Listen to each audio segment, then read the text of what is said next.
Vamos então aqui continuar o nosso estudo. Nós paramos aqui quando Ananias coloca para o Saulo que ele precisa se preparar, que ele precisa colher as sementes para ter boas sementes para poder plantar, que ele precisava estudar, né? Ele precisava meditar, estudar. Ele vai colocando aqui, né? Que nós paramos aqui. João Batista meditou muito tempo nos ásperos desertos da Judéia antes de começar o seu trabalho. E aí o Emmanuel coloca os pensamentos de Saulo. As ponderações carinhosas de Ananias caíam-lhe na alma opressa como bálsamo vitalizante. Quando haja sofrido mais, continuava o benfeitor e amigo.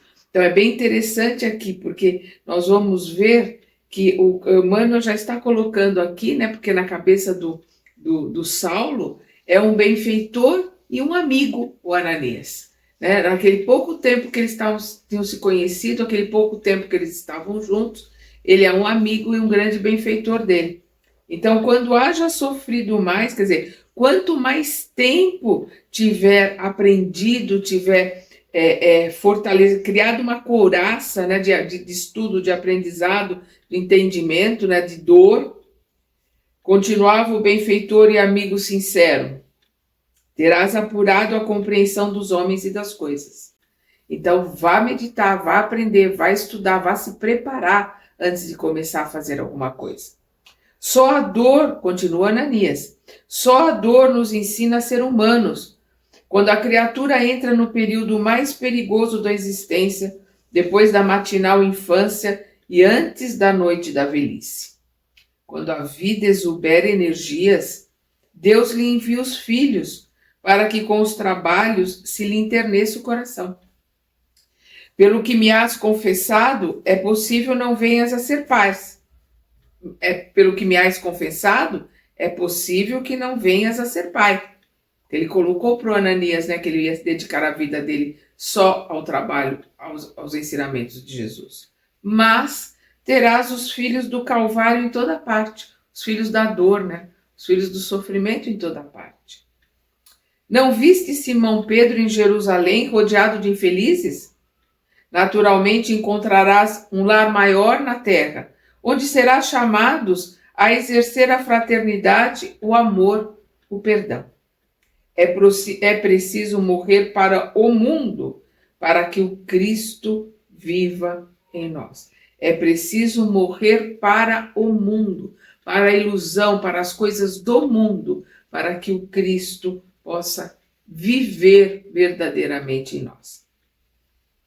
Aquelas observações tão sadias e tão mansas penetraram o espírito do ex-rabino como bálsamo de consolação de horizontes mais vastos, né? Horizontes mais ampliados. Então ele tem que deixar como o ex-rabino, né? Ele tem que deixar o rabino que ele foi, o fariseu que ele foi, ele tem que deixar o homem rico de posses, né, materiais do que ele foi, ele tem que deixar o orgulho, a prepotência, tudo isso de lado, para que ele possa verdadeiramente aprender, para que ele tenha sementes boas para poder ensinar. Suas palavras carinhosas fizeram-no recordar a alguém que o amava muito. De cérebro cansado pelos embates do dia, vamos lembrar que ele tentou falar lá no Sinédrio, achou que ia ser ouvido, né, e foi praticamente enxovalhado de lá. Então, de cérebro cansado pelos embates do dia, Saulo esforçava-se por fixar melhor as ideias. Agora se lembrava perfeitamente. Esse alguém era Gamaliel. Lembra que ele pensou, né, ele estava tentando lembrar alguém que, né, lhe fosse muito caro. E aí ele lembrou agora se lembrava perfeitamente. Esse alguém era Gamaliel. Veio de súbito o desejo de se avistar com o velho mestre. Compreendi a razão daquela lembrança. É que também ele, né, Gamaliel, pela última vez, lhe falara da necessidade que sentia dos lugares ermos, né, dos lugares vazios, para meditar as sublimes verdades novas. Sabia-o em Palmira, na companhia de um irmão. Como não se recordar ainda de um antigo mestre, que lhe fora quase um pai? Certamente, Gamaliel recebê-lo-ia de braços abertos, regozijar-se-ia com as suas conquistas recentes, dar-lhe-ia conselhos generosos quanto aos rumos a seguir. Engolfado, quer dizer, mergulhado em recordações cariciosas, agradeceu a Ananias com um olhar significativo, acrescentando sensibilizado: tens razão. Buscarei o deserto em vez de voltar a Jerusalém precipitadamente, sem forças, talvez para enfrentar a incompreensão dos meus confrades, né, dos companheiros de seita, né, ali de grupo. Tenho um velho amigo em Palmira que me acolherá de bom grado. Ali repousarei algum tempo, até que possa internar-me pelas regiões ermas, né, as regiões distantes, a fim de meditar as lições recebidas. Ananias aprovou a ideia com um sorriso. Ainda ficaram conversando longo tempo, até que à noite mergulhou a alma das coisas no seu velário de sombras espessas, né? Até que anoiteceu. O velho pregador conduzia então o novo adepto para a humilde reunião que se realizava neste sábado de grandes desilusões para o rabino. A gente vê que de manhã ele tinha ido lá para o Sinédrio, ele está aqui conversando com Ananias e eles ficam conversando até chegar à noite. E como é sábado, o Ananias está colocando aqui para ele. O velho pregador, né, o Ananias, levou o novo adepto, né, Saulo, à humilde reunião que se realizava neste sábado de grandes desilusões para o ex-rabino. Então nós vamos ver aqui o Ananias levando para uma dessas reuniões que eram realizadas em lugares, né, ermos, em catacumbas, em lugares em que eles ficavam escondidos por causa da perseguição. Damasco não tinha propriamente uma igreja, e a gente sempre entenda como igreja uma congregação, um lugar onde se pudesse reunir. A palavra igreja no sentido de templo, no sentido de uma construção, como a gente conhece hoje essa palavra, ela é da Idade Média para cá. Na época de Jesus, na época de Saulo, igreja queria dizer assembleia, congregação. Então, Damasco não tinha propriamente uma igreja. Entretanto, contava numerosos crentes irmanados pelo ideal religioso do caminho. O núcleo de orações era em casa de uma lavadeira humilde, companheira de fé, que alugava a sala para poder acudir a um filho paralítico. Então, aqui ele não está indo nem para aquelas regiões de catacumbas, tal. Ele está indo para a casa de uma lavadeira, né, que alugava ali um cantinho para eles poderem se reunir. Profundamente admirado, o moço tarcense enxergou ali a miniatura do quadro, observado pela primeira vez, quando tivera a curiosidade invencível de assistir às célebres pregações de Estevão em Jerusalém. Então ele se lembrou ali da comunidade do caminho, né, daquelas pessoas simples, necessitadas ali do grupo do caminho, se lembrou de quando ele foi assistir à pregação de Estevão. Em torno da mesa rústica juntavam-se míseras criaturas da plebe, que ele sempre mantivera separada da sua esfera social. Ele nunca permitiu que essas pessoas adentrassem ao templo, né, ao Sinédrio. Nunca permitiu que essas pessoas se acercassem da sua casa, da sua própria pessoa. Ele sempre manteve as pessoas pobres, as pessoas necessitadas, afastadas o mais possível dele. Mulheres analfabetas com crianças ao colo, velhos pedreiros rudes, lavadeiras que não conseguiam conjugar duas palavras certas, anciões de mãos trêmulas, amparando-se a cajados fortes, doentes misérrimos, que exibiam a marca de enfermidades dolorosas.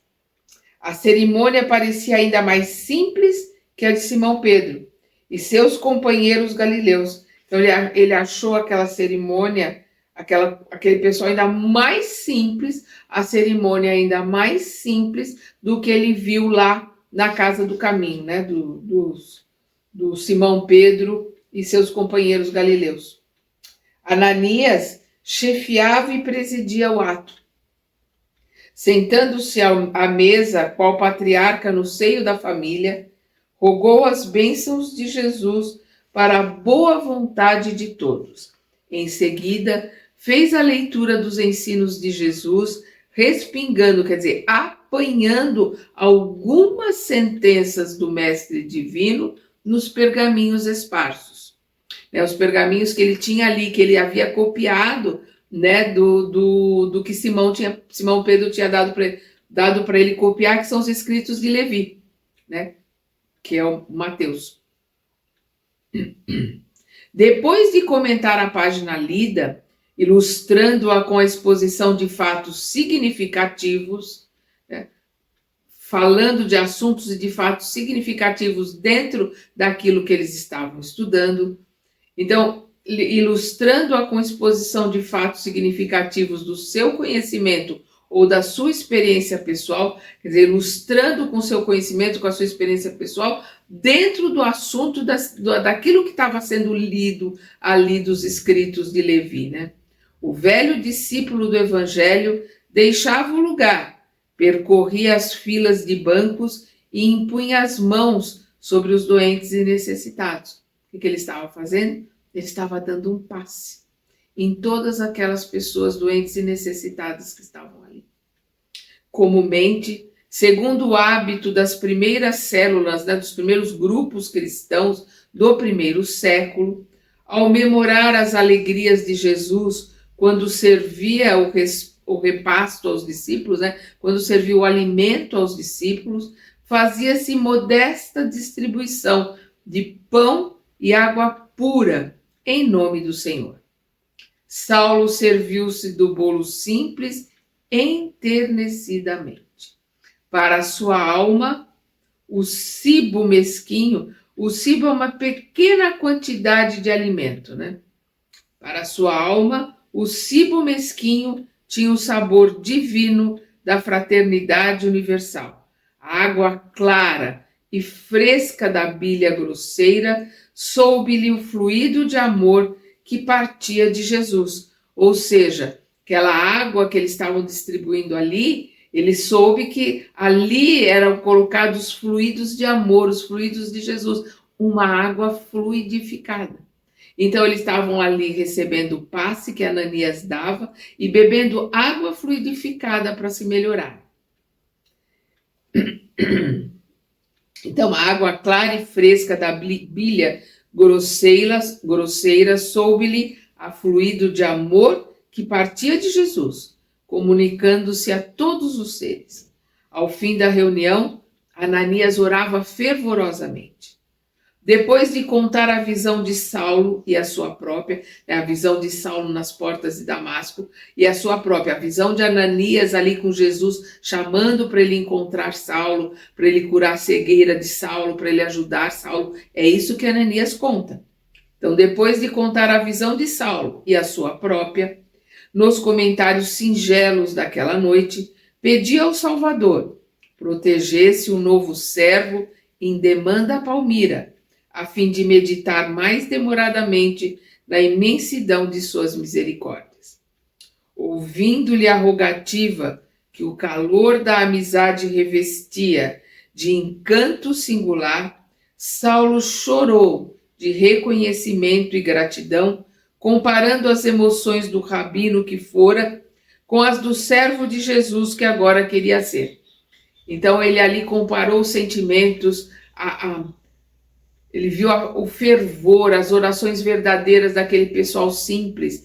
Então ele comparou, né, as coisas que aconteciam com ele como rabino, que estavam acontecendo ali no seu começo de servo, né, ao Senhor. E aqui nós vemos Saulo chorar de novo. Tudo que acho que ele nunca chorou na vida, ele está chorando agora. Saulo chora de novo. Nas reuniões suntuosas do Sinédrio, jamais ouviram um companheiro exorar, quer dizer, suplicar ao céu com aquela sinceridade superior. Então, o Ananias está ali suplicando a Deus que ampare o Saulo. E ele no Sinédrio nunca viu ninguém suplicar dessa forma, com tanta sinceridade ao Senhor, né? Ao Pai. Vamos lembrar que os judeus não usam a palavra Deus, eles não falam o nome de Deus, eles não usam Deus. Eles falam Adonai, que é Senhor, né? Elohim, que são deuses menores, né? Deuses com D minúsculo. Falam todo e qualquer... o Senhor, o Senhor, o pastor, mas eles não usam a palavra Deus. Então, por isso que ele coloca, nunca ouviram um companheiro suplicar ao céu, quer dizer, suplicar a Deus, né, suplicar ao céu com aquela sinceridade superior. Entre os mais afeiçoados, só encontrar elogios vãos, prontos a se transformar em calúnias torpes, quando lhes não podia conceder favores materiais. Então ele escutava só elogios falsos, hipócritas, de pessoas que tinham interesses por causa do poder dele, e se ele não dava, se ele não atendia o que as pessoas pediam, elas saíam falando mal dele, né? Aqueles elogios eram só da boca para fora. É isso que ele está se lembrando ali. Em toda parte, admiração superficial, filha do jogo dos interesses inferiores. Ali, a situação era outra. Nenhuma daquelas criaturas desfavorecidas da sorte viera pedir-lhe facilidades. Todos pareciam satisfeitos ao serviço de Deus. Se assim os congregava a termo de trabalhos exaustos e penosos. Todos pareciam satisfeitos ao serviço de Deus, que assim os congregava a termo de trabalhos exaustivos e penosos. Quer dizer, eles se reuniam, se congregavam, se reuniam ali depois de trabalhos penosos, né? Porque ali eles eram escravos dos romanos, e quanto mais pobres, mais tinham que trabalhar para pagar os impostos aos romanos. Todos os hebreus eram escravos dos romanos, né? E por fim, ainda rogavam a Jesus lhe concedesse paz de espírito para o seu empreendimento. Terminada a reunião, Saulo de Tarso tinha lágrima nos olhos. Na igreja do caminho em Jerusalém, os apóstolos galileus, né, Pedro, João, Tiago, Filipe, todos aqueles que ele prendeu ali, né, na casa do caminho, que é isso que ele está se lembrando deles, na igreja do caminho em Jerusalém, os apóstolos galileus o trataram com especial deferência, atentos à sua posição social e política, senhor das regalias que as convenções do mundo lhe conferiam, né? Mas os cristãos de Damasco, né? Aqueles cristãos que estavam ali reunidos naquela casa daquela lavadeira, mas os cristãos de Damasco impressionaram-no mais vivamente, arrebatando-lhe a alma, conquistando-a para uma afeição imorredora, com aquele gesto de confiança e carinho, tratando-o como irmão.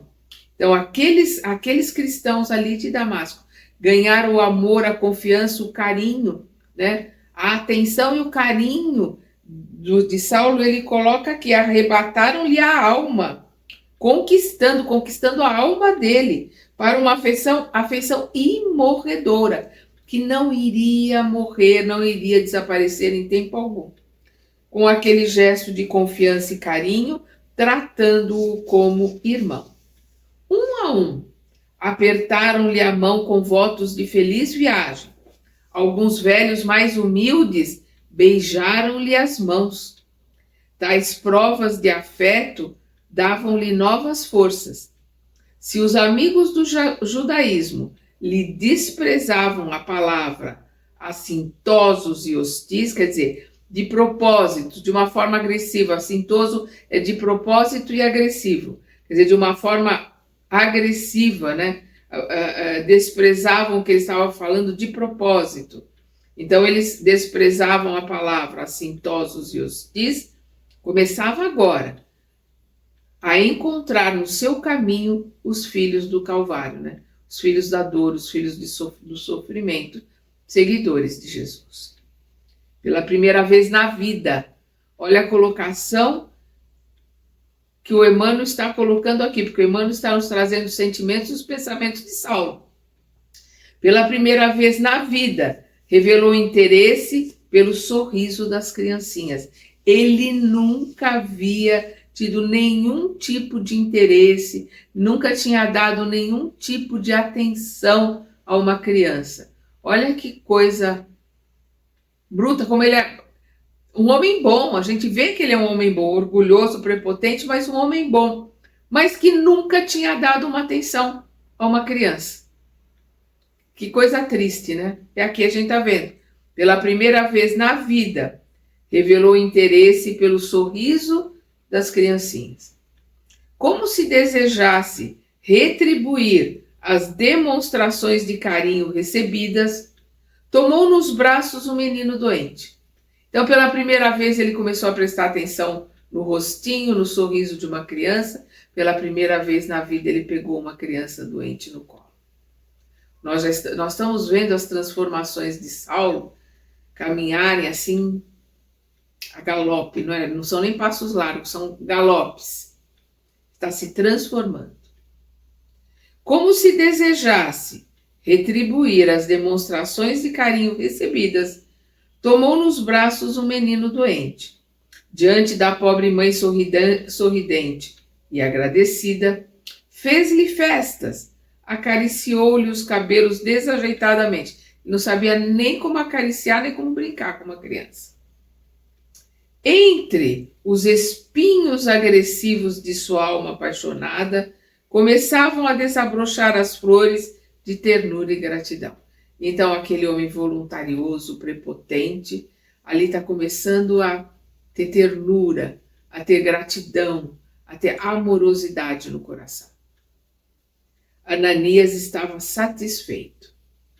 Junto dos irmãos de mais confiança, acompanhou o neófito, né, o novato, o neófito é aquele que está começando um aprendizado, um estudo, até a pensão de Judas, que é aquela pensão onde Saulo está hospedado, né?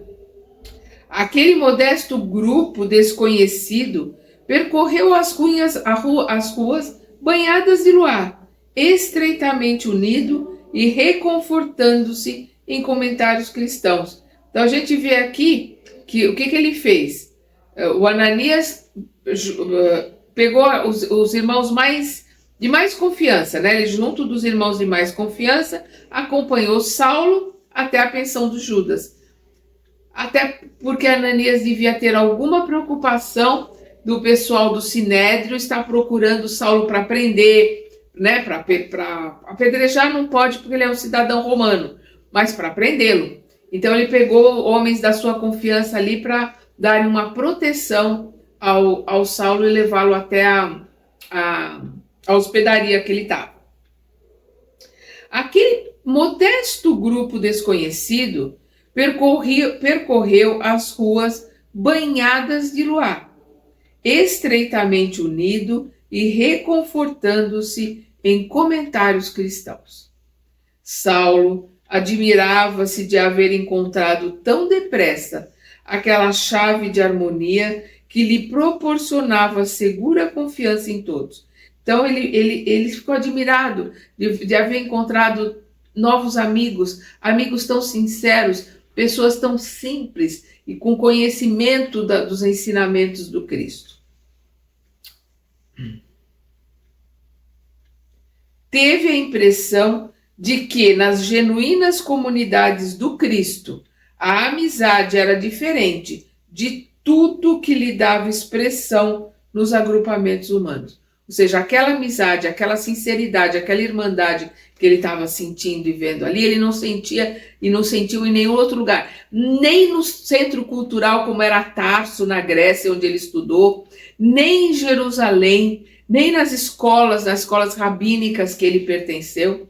Ele nunca viu aqueles laços, nunca sentiu aqueles laços de amizade. Na diversidade das lutas sociais, o traço dominante das relações cifrava-se agora, quer dizer, resumia-se agora a seus olhos nas vantagens do interesse individual. Então ele está vendo aqui que aquelas relações que ele tinha, aquelas amizades que ele achava ter, nada mais era que interesse pessoal.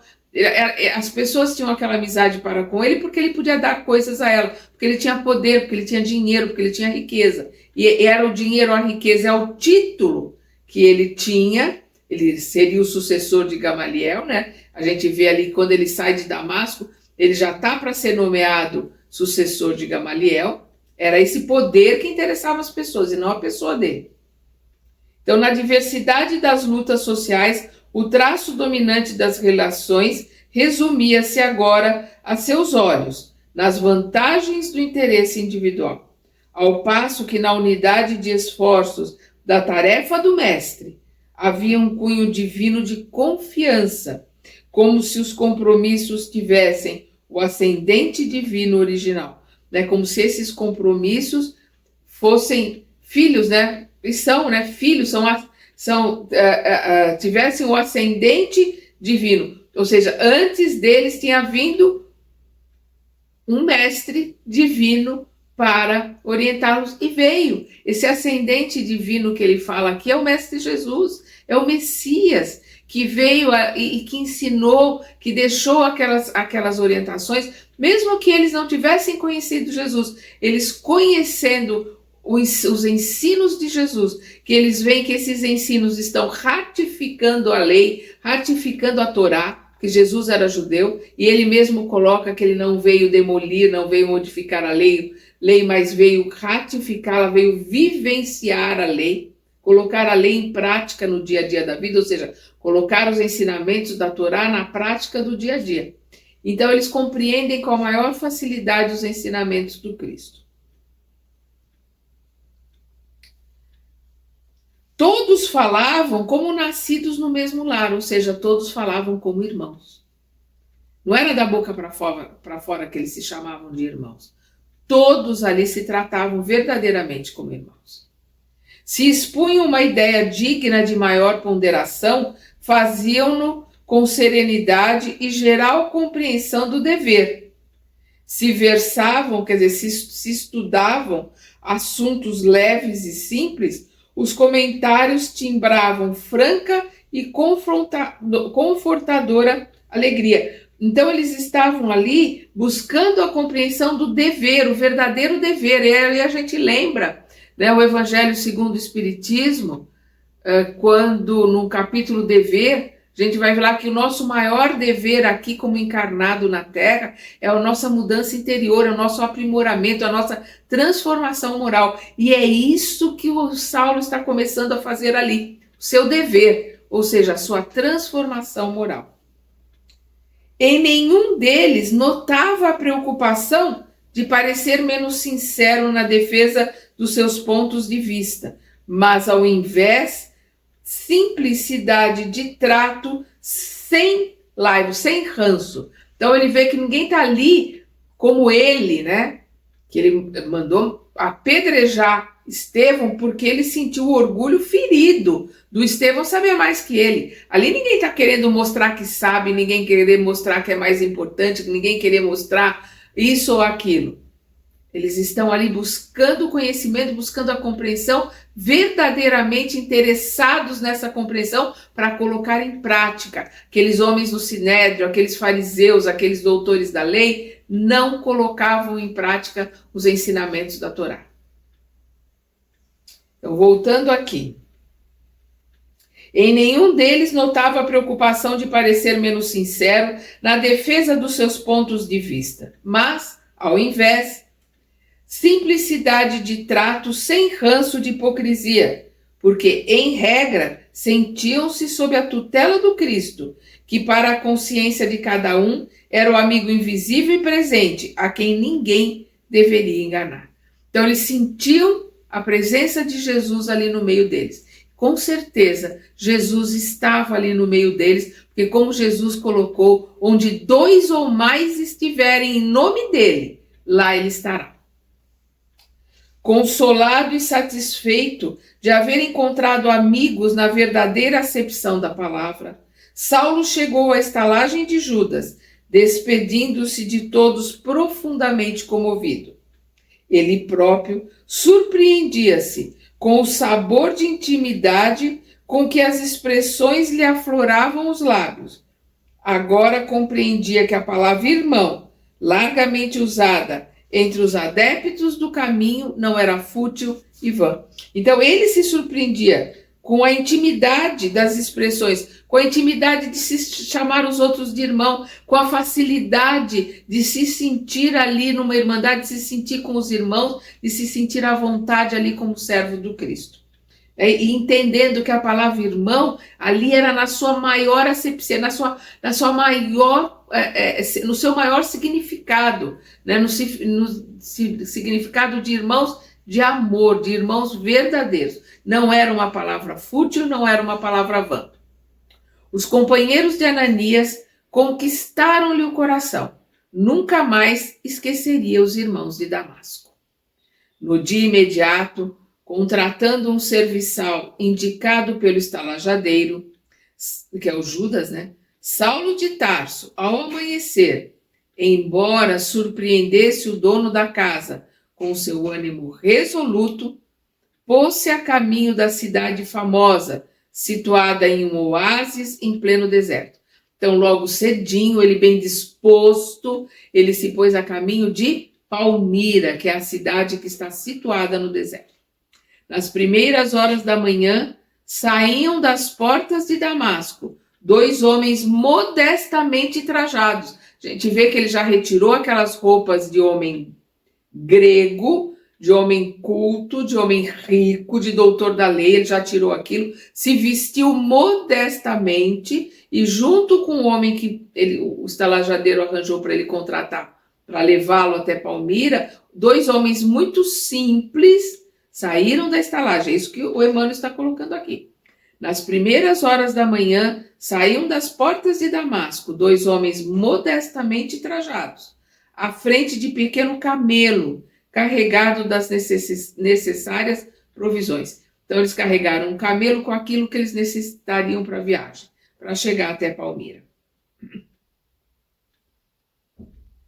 Saulo fizera questão de partir assim, a pé, de modo a iniciar a vida com rigores que lhe seriam sumamente benéficos mais tarde. Então, ele está iniciando ali como os discípulos de Jesus, os aprendizes de Jesus, né? Pedro, João, Tiago maior, Tiago menor, né? Tiago maior é irmão de João, o evangelista. Tiago maior aliás, Tiago maior é irmão de João, evangelista. Tiago menor é irmão de Levi, né? Irmão de Mateus, que é o Tiago que está lá na casa do caminho, porque o Tiago maior, que é irmão de João, né? Filho de Salomé e Zebedeu, irmão de João evangelista, ele morre entre o ano 41 e 44, se coloca a decapitação. Herodes manda decapitar Tiago. Ele é considerado o primeiro mártir, né, entre os discípulos, o primeiro mártir de Jesus. E a gente aqui estudando Paulo e Estevão, a gente sabe que o primeiro mártir em nome de Jesus foi Gesiel, né, foi Estevão.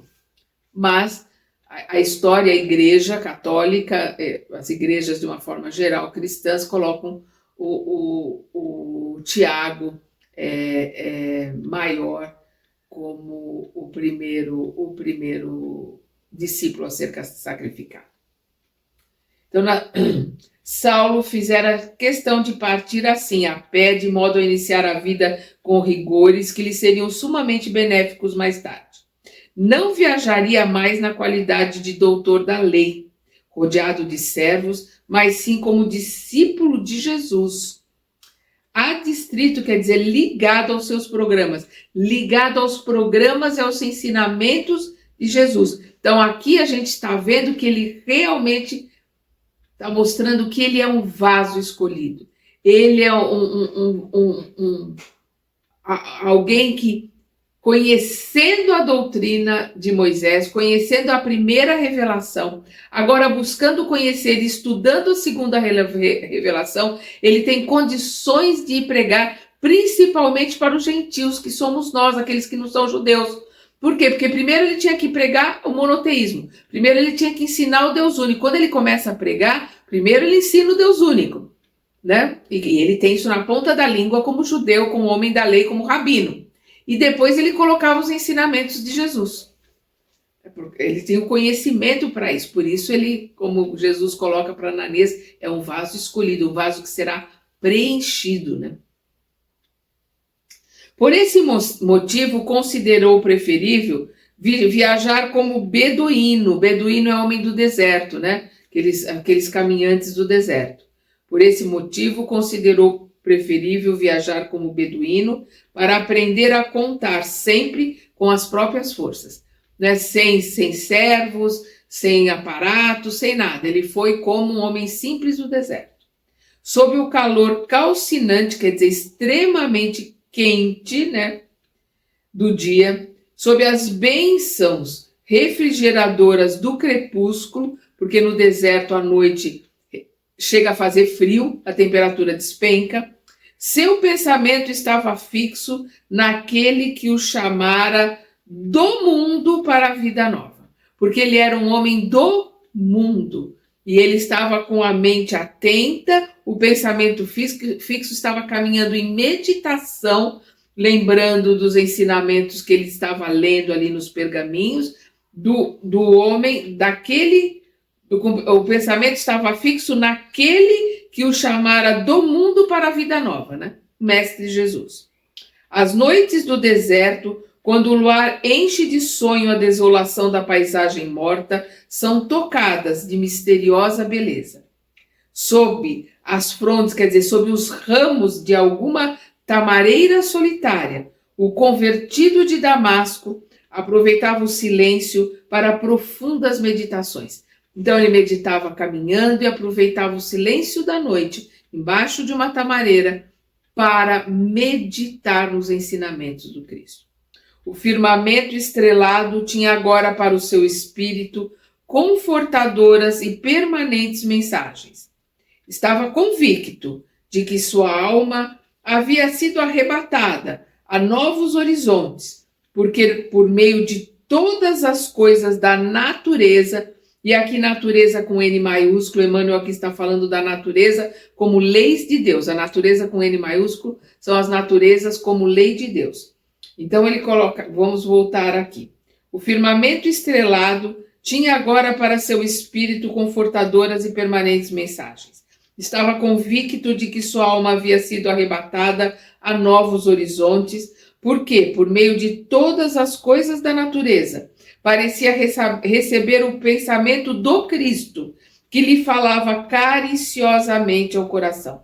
Então ele lendo ali, ele parecia estar ouvindo, parecia que para ele estava recebendo do Cristo com muito carinho, com muito amor, né? Que lhe falava cariciosamente, com muito carinho, com muito amor ao seu coração. E com certeza ele estava assim sendo orientado ali por Abigail e Estevão, com certeza absoluta. Abigail e Estevão estavam ali orientando para que ele apreendesse, para que ele entendesse, aprendesse e apreendesse, guardasse dentro dele os ensinamentos do Cristo que estavam naqueles pergaminhos. Assim nós terminamos o primeiro capítulo e no nosso próximo estudo nós veremos o capítulo 2, o tecelão. Até lá!